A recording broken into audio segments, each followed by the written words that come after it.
Hello and hi everyone, my name is Andrew, I am the 5 p.m. chef. Welcome to my kitchen. My last few videos have been getting more and more popular, so thank you very much for watching, enjoying, hitting that like button, and subscribing. Honestly, it's because of people like you and what you do and how you subscribe that makes me want to keep making these videos. So, before anything, thank you for that. Today, I've got something a little different. I made some desserts in the past and everyone really seemed to like them. Well, today I'm going to sort of do a mashup. I'm going to take a few of people's favorite desserts and combine them.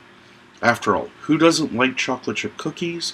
Who doesn't love a nice, moist, rich, gooey brownie? Throw in some caramel and some peanut butter into that, and you've got a dessert that is just to die for. Honestly, it is so quick and easy. You use store-bought cookie dough, your favorite brownie mix. If you want to be adventurous and make your own cookies and make your own brownie batter, feel free. I'm just sort of doing this on the down and dirty. So let's have some fun. Let's enjoy. Everyone, sit back, grab your favorite drink, and let's see what we can make here. So, if we just switch this over. There we go. Standard 9-inch round baking pan. I'm using this just because it looks nice. Also, it's easy. Then, as I said, you take some store-bought cookies. I'm not giving a shout out or anything to anybody or any brand to which these are, but I'm sure from looking at them you can all take a guess. We're just going to put them in the bottom of the pan here. Don't worry if they're not all even or anything, because in a second we're going to squish all these down. I bought the pre-cut ones because I didn't know if I was going to make it as one big one or if I was going to make some muffin-sized ones. So that's kind of the reason we went with the individual. If you want to get the cookies that come in a tube, it will be a little bit easier, but not necessary, so to speak. So as you can see, we're just squishing all these down. Doesn't have to be perfect by a long shot. I don't care if it's smooth, it's all going to get covered up with other goodies. And simple. Not hard so far. Next, who doesn't love some chocolate caramels? Try and do it this way. I got the mini ones because, well, I can put more in there. And we're just going to sprinkle some of those on. Oh, but wait. It gets more. It gets better.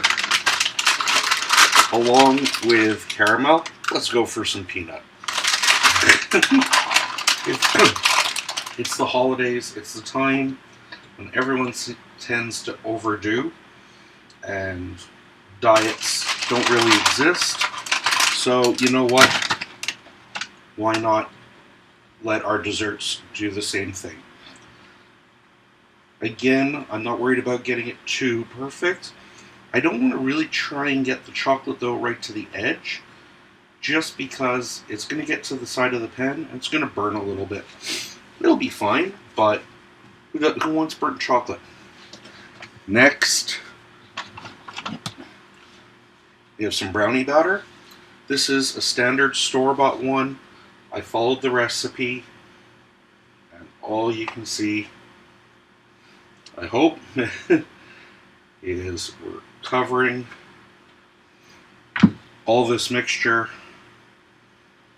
with that brownie batter. I didn't put it all in. I might have to add more, I don't know. I'm just going to smooth it out a little bit. I can see I'm going to need some more, I think.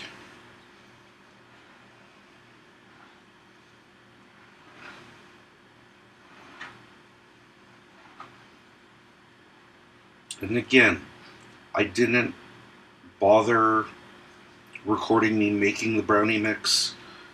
I did it the same way you would. I followed the ingredients on the box. It took 2 minutes to beat up.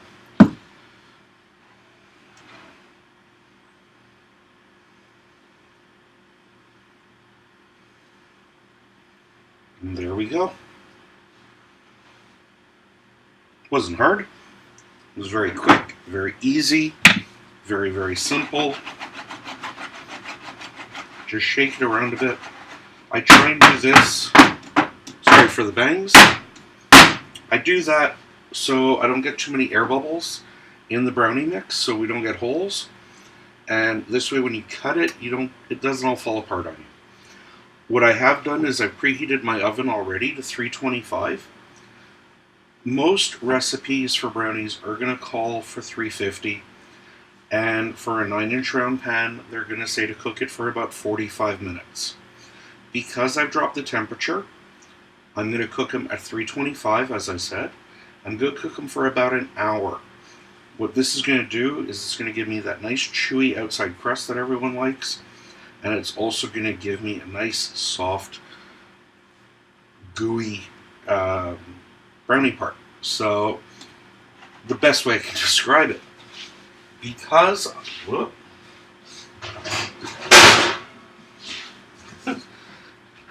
I'm not 100% sure if this is going to overflow or not, I'm just going to put that on a cookie sheet. It's also going to make it easier to take out of the oven. We're going to cook this for 1 hour. So don't forget to set your timer. This is the time you want to walk away. That was my oven telling me it's ready. And there we go. We've made a full dessert. It's taken 5 minutes. Yeah, it took me a couple of minutes before to beat up the batter, but that was about it. So even if you have company coming, if you have everything in the house, they show up for drinks, they show up for dinner. While you're eating, you throw this together, you throw it in the oven, and by the time you're done eating, you have a hot and ready dessert coming out. So I'm not going to sit and talk to you for an hour. I'm not going to let this just sit and watch my stove bake. We'll come back when it's all done, and we'll show you the final product. And you never know, I might start another recipe in the meantime. So that, you're just going to have to stay tuned to the channel and find out. So until this is ready, we'll see you in a few. Hello and welcome back. It's only been a few seconds for you. Well, it's been about an hour and a half for me. The brownie, cookie, jumble, whatever you want to call it, took an hour and 15 minutes. It took a little bit longer. I had more brownie dough in there, so it took a bit longer to cook. And as promised, the final result. As you see, don't want to send the camera flying. So from here, just looks like your normal everyday brownie. This is still warm, and I can smell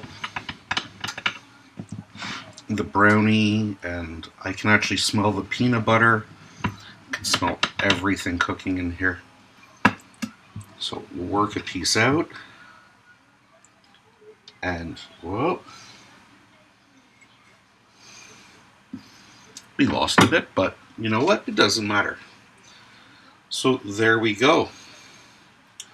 So we can see our cookie and our bits of caramel. Whoops. Sorry, I'm trying to work the camera and everything's backwards. So we can see the cookie and we can see some of the caramel. We can see the peanut butter for sure there. And everything is just all ready. Sorry, I'm trying to do this backwards and it's just not working. I think that's about as good as I'm going to get for right now. So, all in all, sorry, the best part of cooking. When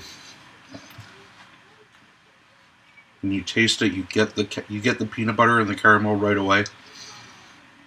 Then the butteriness of that cookie comes through.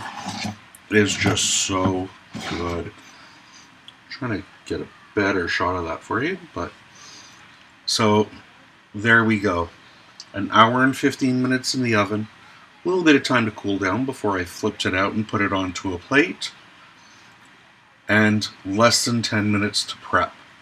And you've got a gorgeous dessert that if you show anyone or have for a dessert at a dinner party or a Christmas party, that everyone's going to freak out about because they're going to think it's a brownie until they take that first bite and they get all those flavors.